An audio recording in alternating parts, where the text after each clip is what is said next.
Hello everyone.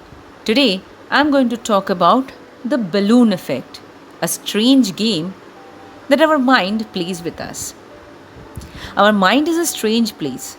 It has the power to make connections with similar memories from present and past and like a very efficient AI app make a future prediction.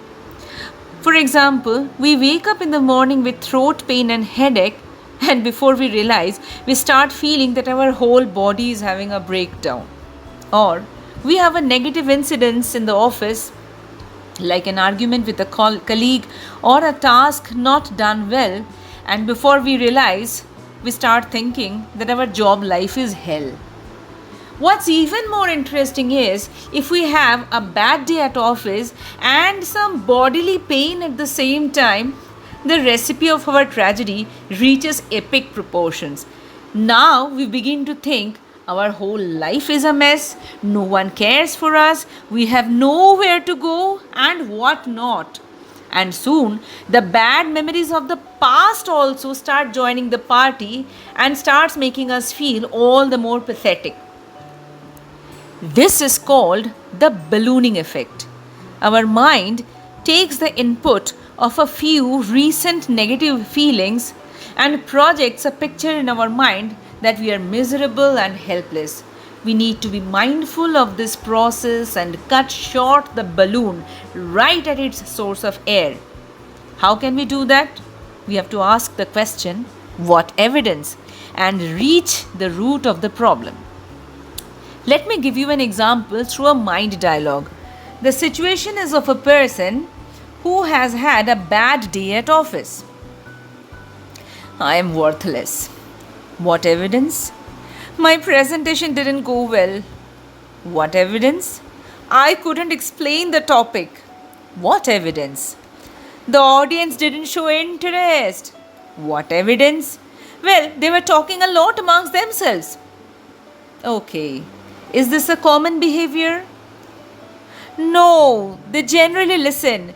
Today they were restless. Okay, why do you think so?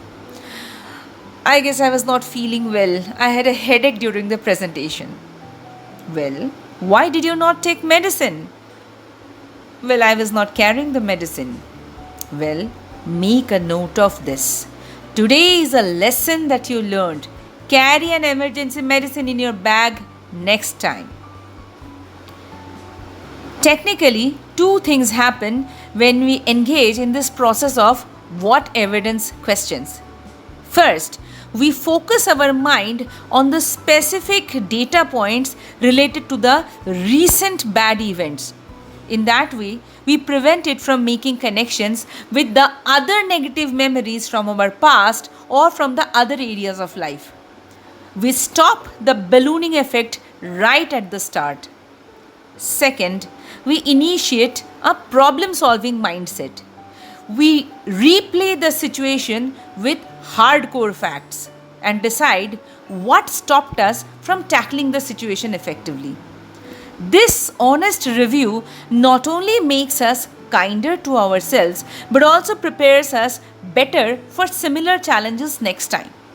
So, the next time you have a feeling that life is out of control and nothing is well, imagine a balloon and start finding the source of air. Ask, what evidence? Have you faced a situation like this? Share your experience in the comments box. We would love to hear from you.